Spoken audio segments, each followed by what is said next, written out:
নমস্কার বন্ধুরা, তোমরা সবাই কেমন আছো? আমি প্রত্যেক দিনকার মতো আজও একটা ছোট্ট মিনি ব্লগ নিয়ে চলে এলাম রান্নাঘরে। আমি আমার আজকেও রান্নাঘরে চলে এসেছি। তো দেখো, আজকে ফুলকপি নিয়ে এসেছি, ফুলকপি আলুর তরকারি করব। আর এদিকে আমি ভাত বসিয়ে দিয়েছি। আর দেখো, পেঁপে আছে একটা, পেঁপেটা ভাতে সেদ্ধ দেব। এখানে লেবু আছে, লেবু ভাতের সঙ্গে খাবো। আর দেখি কি রান্না করা যায়। তো চলো দেখো, ফুলকপিটাকে আমি এখানে হাঁড়িতে গরম জল বসিয়ে রেখেছি, ভাতের হাঁড়ি করে। ওই গরম জলে হালকা করে একটু গরম করে নেব, নাহলে সবুজ সবুজ হয়ে দেখা যাচ্ছে, গন্ধ বেরোবে। ফুলকপিটাকে আমি প্রথমে গরম জলে দিয়ে দিলাম গামলাতে। দেখো, গরম জলের মধ্যে ফুলকপিগুলো দিয়ে দিয়েছি। এদিকে পেঁপেটা বানাবো, পেঁপেটা ভাতে দেবো। দেখো, ফুলকপিগুলো হওয়ার মধ্যেই হয়ে গেছে।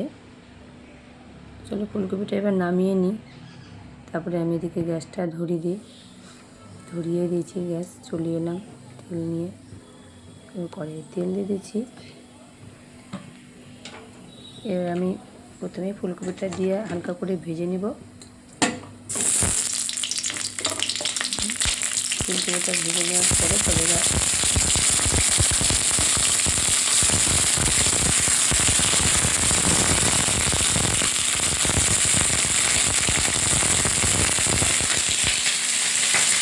এখানে সিধে আমি মশলা করে নেব, বাটা আদা দিয়ে।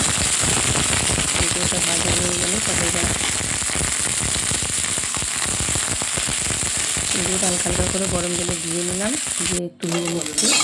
তারপর ফুলকপিটা পুরোটা ভাজা হয়ে গেছে, এবার নামিয়ে নেব। মশলা বাটা হয়ে গেছে। ফুলকপিটা কিন্তু খেতে খারাপ লাগে না অটাইম হলেও, তো আশা করি ভালোই লাগবে। দেখি ভালো করে রান্না করছি। তো দেখো, তার মধ্যে ভাতের মধ্যে আমি ডালের করতে ডাল দিয়েছি, ডাল হবে। আর যদি ফুলকপি ভাজা হয়ে গেছে, এবার আমি আলু ভাজছি। আলুগুলো একটা একটা করে লাল লাল করে পুরো ভেজে নেব।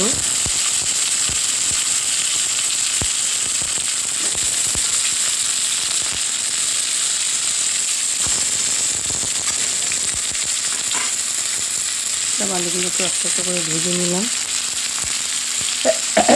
একটা একটা করে না, মানে একসঙ্গে দিচ্ছি। আলুগুলো একটু লাল লাল করে ভেজে নিলাম। একটু টাইম লাগবে, এগুলো রান্নাটা করতে তো অনেকটাই টাইম লাগে।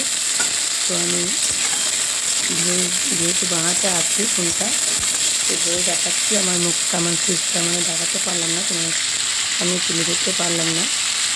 তো রান্নাটা দেখাচ্ছি। চলো, হালকা লাল লাল করে ভাজা হয়ে যাওয়ার মধ্যে একদম হয়ে গেছে।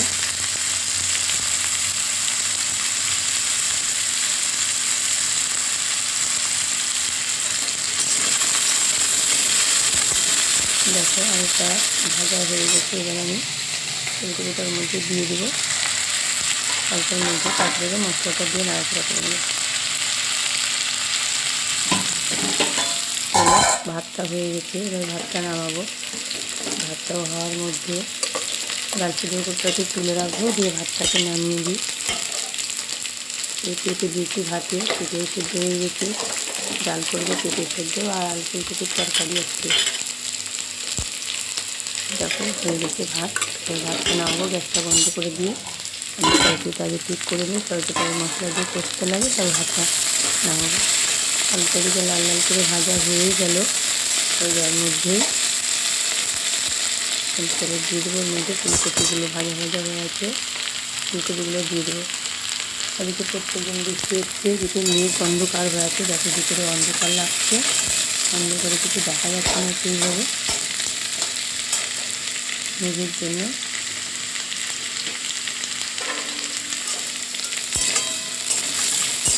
দেখো, আলুগুলো ভাজা হয়ে গেছে, পুরোটা লাল লাল হয়ে ভাজা হয়ে গেছে, একদম লাল হয়ে গেছে। এবার আমি ফুলকপিটার মধ্যে দিয়ে দিলাম, নিজের একটা ফুলকপিটা দিয়ে দিলাম, নিজের মশলাটা দিয়ে এবার তারপরে কষিয়ে নেব। টমেটো কুচি আর দিকে আদা জিরে লঙ্কা দিয়ে দিতে রাখা ছিল, ওটাও দিয়ে দেবেন। দিয়ে কিছু কষাই, লবণ হলুদ চিনি যেরকম পারে খায় সব কিছু দিয়ে এবারে কষিয়ে নিতে পারো। ফুলকপিটার সময় শীতের টাইমে তো খুবই মানে টেস্টি হয়। এখনও খারাপ হয় না।